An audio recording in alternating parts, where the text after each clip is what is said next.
News, सच जरूरी है। नमस्कार, आप देख रहे हैं MNS न्यूज लाइव। आप सभी का स्वागत है। मैं हूं आपके साथ मर्शी। तो आइए जानते हैं देश और दुनिया की तमाम क्राइम की खबरें। एक किडनैपिंग केस जिसे पुलिस नहीं सुलझा पाई तो बाप ने खुद जासूस बनकर सुलझा दिया। आगरा की किडनैपिंग की ये रियल कहानी जिसे पुलिस नहीं सुलझा पाई तो पिता गब्बर सिंह बनकर खुद ही बन गए जासूस और सुलझाई पूरी मिस्ट्री। आइए जानते हैं। कभी पुलिस इस कदर VIP ड्यूटी और चुनाव ड्यूटी में व्यस्त हो जाती है कि उसे बड़े केस को भी हल्के में लेना पड़ता है। ऐसा कोई बार होता है। किडनैपिंग की ये रियल कहानी भी उसी तरह पुलिस की लापरवाही कहे या फिर एक्स्ट्रा ड्यूटी की जिम्मेदारी से जुड़ी है, जो किसी एक्सपेंस थ्रिलर से कम नहीं है। इस जुर्म को अंजाम देने वाले इतने शातिर थे कि पुलिस को भी चकमा दे दिया। ऐसा भी वक्त आया कि पुलिस ने हाथ खड़े कर लिए, लेकिन उस पिता ने हार नहीं मानी। जिनका बेटा किडनैप हुआ था वो बाप अपने बेटे के लिए जासूस तक बन गया। जानिए आगरा के किडनैपिंग केस की गजब कहानी। यूपी का आगरा शहर यहाँ के इरादत नगर के हज्जूपुरा इलाके में एक किराने की दुकान है। इस दुकान को गब्बर सिंह चलाते हैं। जैसा नाम वैसा ही काम। सच बात को भी छुपाते नहीं। जो गलत बात करता तो उसका जवाब जरूर देते हैं। लेकिन कभी कोई बड़ा विवाद भी नहीं हुआ है। हाल के दिनों में तो और भी कोई विवाद हुआ था। परिवार में भी सब कुछ ठीक था। उस दिन तारीख थी 23 जनवरी 2022। शाम का वक्त हुआ था।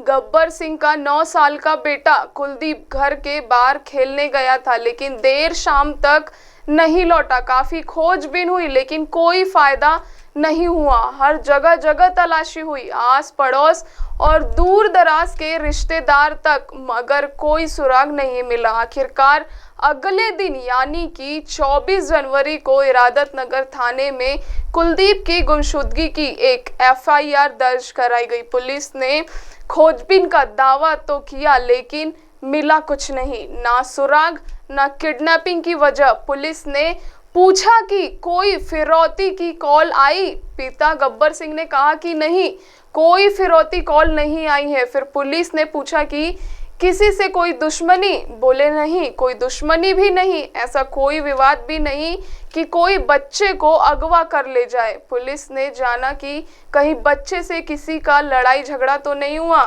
पर ऐसा भी नहीं था। इस तरह का एक एक दिन करके वक्त निकलता गया, पर कुलदीप नहीं मिला। ना ही कोई फिरौती और ना ही कोई कॉल आया।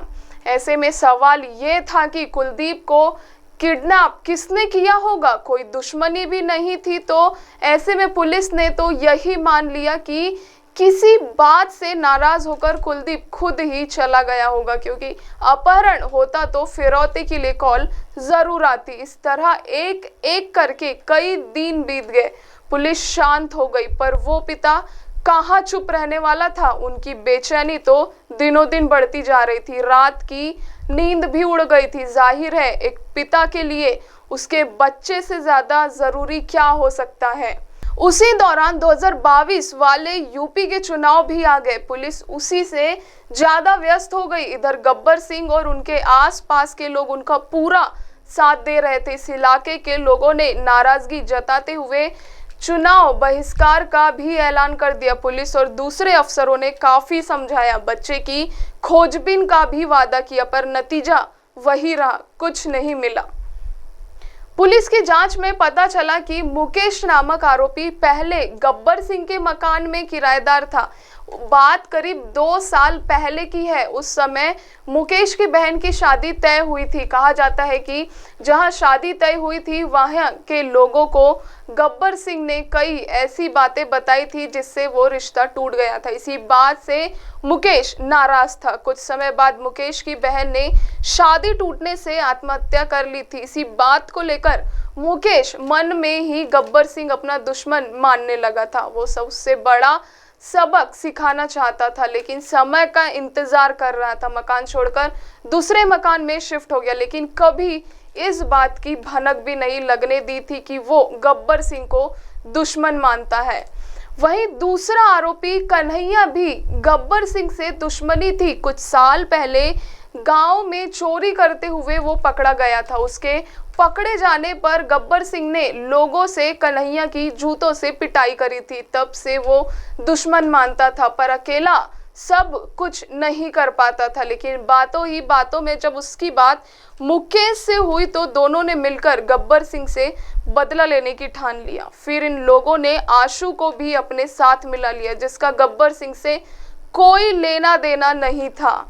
लेकिन तीनों आरोपी गब्बर सिंह के पड़ोसी थे। कुलदीप के गायब होने पर तीनों खोजबीन भी करते थे। मुकेश और आशु तो खास तौर पर अक्सर साथ ही रहते थे, इसलिए इन्हें हर बात की जानकारी मिलती थी।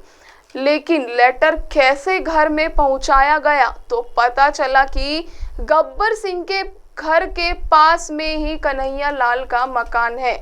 कन्हैया का घर और गब्बर सिंह की दुकान दोनों एक दूसरे से सटे हुए थे, जबकि आशु का घर कन्हैया के घर के सामने ही था। मुकेश इसी कन्हैया के घर में रहता था, इसलिए दोनों आपस में बात कर लेते थे। इसके साथ ही कन्हैया की घर की दीवारें की रोशनदान गब्बर सिंह के घर के खुले एरिया से जुड़ी हुई थी, इसलिए रात के वक्त चुपके से कन्हैया के घर की रोशनदान से ये लेटर फेंक दिए थे।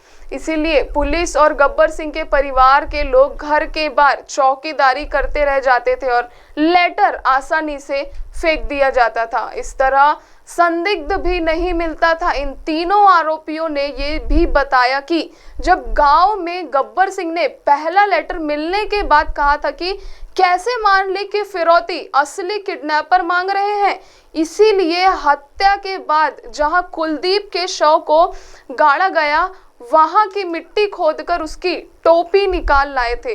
तीनों आरोपियों ने बताया कि 23 जनवरी को कुलदीप को अगवा करने के बाद गांव से दूर जंगल इलाके में ले गए थे। वहां पर गला घोंटकर उसकी हत्या कर दी थी। इसके बाद गड्ढा खोदकर उसी में शव को दफन कर दिया था, जिसके बाद में पुलिस ने उनकी निशानदेही से लाश को बरामद भी कर लिया था। भले ही आखिर में पुलिस ने इस केस को सुलझाने का दावा किया, लेकिन एक पिता के लिए उसका बेटा हमेशा के लिए मौत की आगोश में समा चुका था। अब आप हमारे चैनल को आपके मोबाइल पर भी देख सकते हैं। मोबाइल में देखने के लिए प्ले स्टोर से MNS news TV app download करें। इंस्टा, ट्विटर, फेसबुक, अन्य सोशल मीडिया प्लेटफॉर्म पर हमारा चैनल उपलब्ध है। आप हमारे चैनल को लाइव भी देख सकते हैं www.mnsnews.com पर। फिलहाल वक्त हो चुका है ब्रेक का। ब्रेक से लौटने के बाद देखेंगे देश और दुनिया की तमाम क्राइम की खबरें। नमस्कार।